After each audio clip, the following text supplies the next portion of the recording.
I even go back as far as remembering a few little things as a 3-year-old, believe it or not.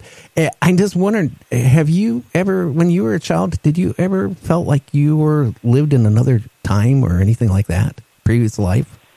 I have no way of knowing. As you know, once you get past a certain age, even if you knew at one time, you don't carry that with you as you get older. I have no idea. I'm just wondering if some people, they still carry it over in little bits and pieces in the back of their brain. Okay, I can kind of answer a little bit of that. When I was working as a newspaper feature editor at a Michigan newspaper, one of the reporters came in with a really good story about a local psychic, and I'm editing the story, and I'm talking to myself. I'm thinking, all right, Mary, if you're so open-minded, maybe you ought to check this out, which I did because curiosity gets me going. And I was very fortunate in hindsight to realize that I had picked, this person was an actual good, accurate psychic. And she told me things that just stuck out in my head. She said, you've had many Oriental lives. And she says it's not like you crave Oriental food, but you do little things, like you'll pick up magazines or books and you'll go from the back to the front. And I did that, and I thought, oh my goodness. And she said, you probably print rather than write. I do that to this day. Let's see, what else did she say? I'm going blank on it right now, but she told me a number of little weird things that I do that are really quite Oriental. Being a little bit more reserved about revealing yourself, even though I'm talking a mile a minute on your show, it's not my inclination to be running at the mouth. But if I didn't, I guess this would be quite dull. Yeah, I don't even know how you do it, Mary. I mean, you know, all the stuff on your website, all the stories you have to cover, and put up on the website, and plus all the different talk shows I'm sure you're on. I just don't know how you do it. Well, I can't keep it all straight. That's why it's really nice to sometimes know what the topic is that the host is interested in, because we've had this website since 2008, and if anybody starts checking out the archives, which we have in every section, you'll see how much stuff there is. And as much as I wish I had a memory that could retain everything I've ever written, the brain just isn't that good. So. Well, for the people, again, if you want a great website to spend not just an hour or two on, where you can go back, when you have free time and keep checking it out. It's called skyshipsovercashiers.com. Now, she covers things like Bigfoot reports, UFO sightings, earth changes, and more. And it's well worth the read. You start getting into the website and you go, it's just a typical website. Nah.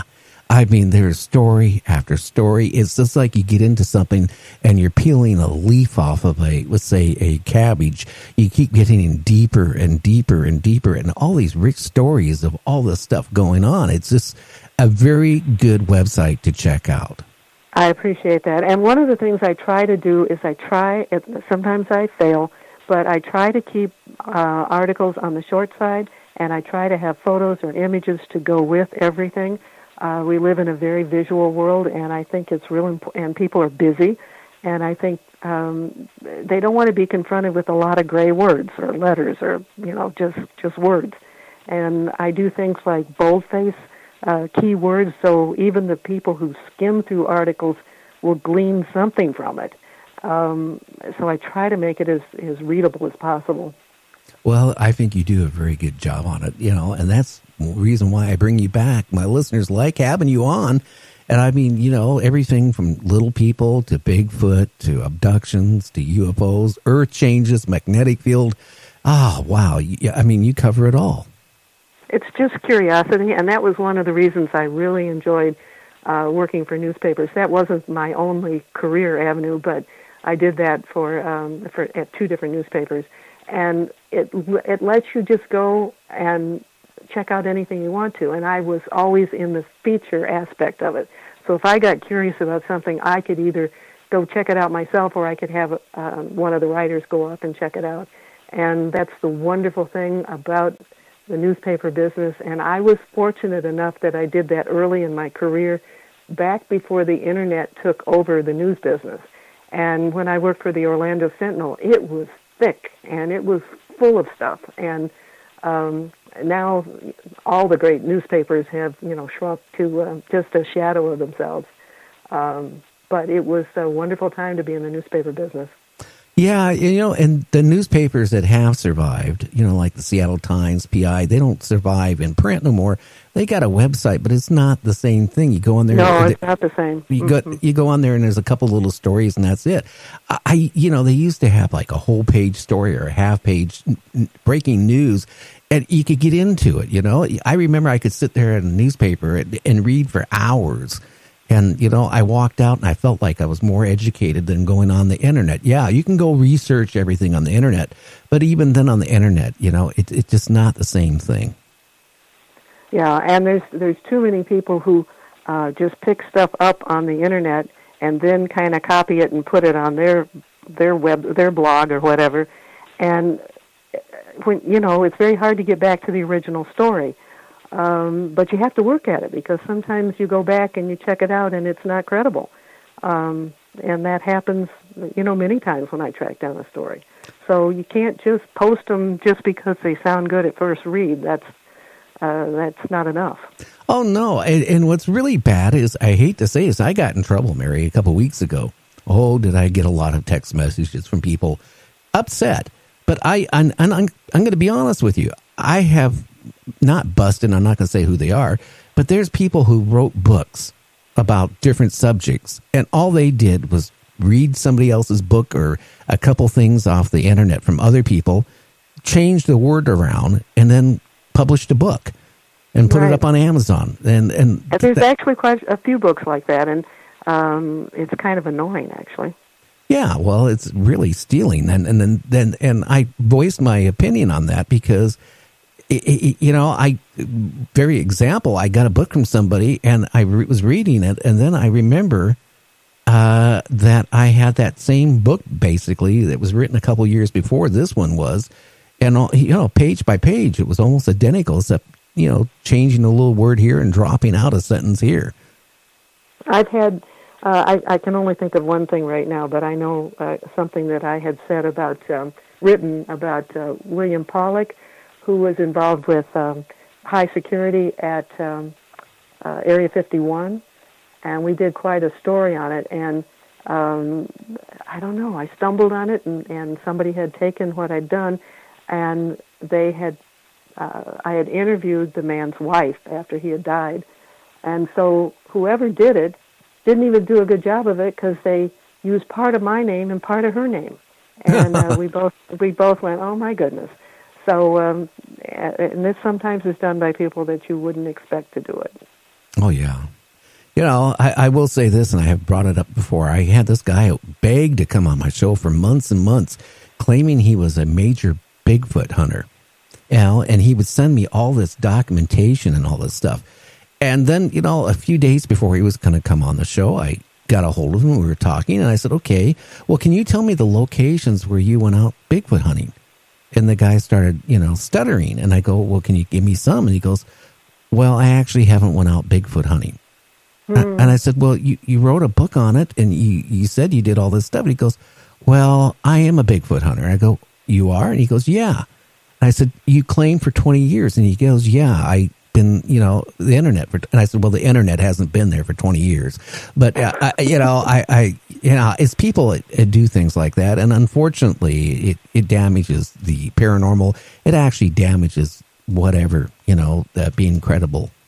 Were you able to did you keep him off your show, or did you get stung? I told him very bluntly, you're not coming on my show. And he got upset. I'll be honest with you. I had somebody last night that was going to come on my show, but they looked on my website and I had their name. Well, for a month, I've been asking them for information exactly what they do, more accurately. And they wouldn't tell me. And all of a sudden, they wanted me to put something up. I looked at what they wanted me to put up. And I said, I can't do that. That would be lying. I can't do that. And all of a sudden, last night, I didn't have a show at the last minute because I just couldn't bring somebody on that, wasn't being truthful.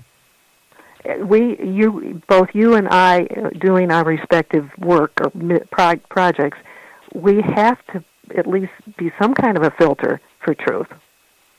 Well, I think have so. To. Yeah, I mean, how can I say it? As Art Bell used to tell me, who was a friend of mine, this is entertainment. But, people have to make their own decision when they hear it. But I'm certainly, I do have to, verify most of the stories what people are going to be talking about because, I just don't want to be giving out false information. Absolutely. Now, let me tell you one of my firsthand experiences early on in my life.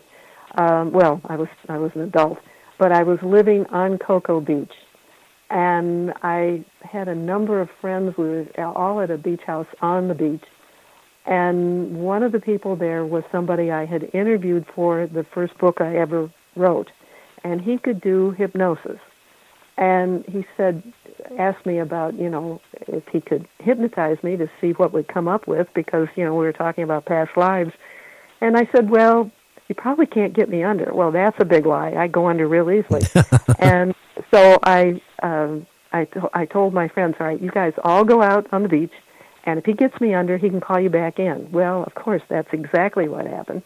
And I was recalling a life in China, in like Tibet or in the Himalayas or high in the mountains. And then I asked for a piece of paper. Now, mind you, I'm under at this point. With my eyes closed, I wrote something, and it looked like Chinese. Now, there's nothing in my conscious mind that could read anything in Chinese. I think it looks like the most incredibly complicated language in the world. But when we got done, we took that to a local Chinese restaurant, and they took it to one of the old men who worked in the back. And he said it was an ancient form of Chinese. And I'm going, holy cow. So, over the years, I've been convinced in so many different ways that reincarnation is indeed a reality. Well, didn't you just mention here a few minutes back that when you, with a person, they were telling you about certain things like reading a book or a magazine back, from the back going forward and all this stuff and how you like Oriental food and all this stuff? There's your answer right there. Right. Well, I mean, it was so weird to, I never thought about flipping through magazines from the back to the front. But that's the way they read in that part of the world. But I certainly had never given it any thought. But when I thought about it, I thought, well, that's kind of odd, isn't it? And it was just little things. I mean, it's not like I even like Chinese food. That wasn't a part of it. It was these little weird things like printing. And she said that I doodle a lot, which my college notes were full of doodles, and I would find important things by going back and finding my drawings or my doodles on the note page. And she said, you do it vertically. And my God, that's what I did. And that's the way Oriental writing is. It's from top to bottom. It's not from left to right or right to left. And so even in that small way, it was kind of really an insignificant leftover from Oriental lives. Oh, yeah. Hey, we're down to the last couple minutes here. Anything you want to say to parents that have a child that is talking about past lives? Should they keep like a little log, or what do you recommend? I think that's a really good idea. And just remember not to be gentle with the questions, and don't push for more than they want to say at any one time. And just ask questions as simply as if you were asking them what cereal they want for breakfast. Because that keeps it very natural and very flowing. I think that it can be very insightful for a parent to know something like that about their child. It could help explain things at some point in the child's life. And it's just plain fascinating. And if people have doubts about reincarnation and they hear things or these stories from their own child, knowing full well that there's no way in that child's life that they could know these things, it's very educational for the parents too.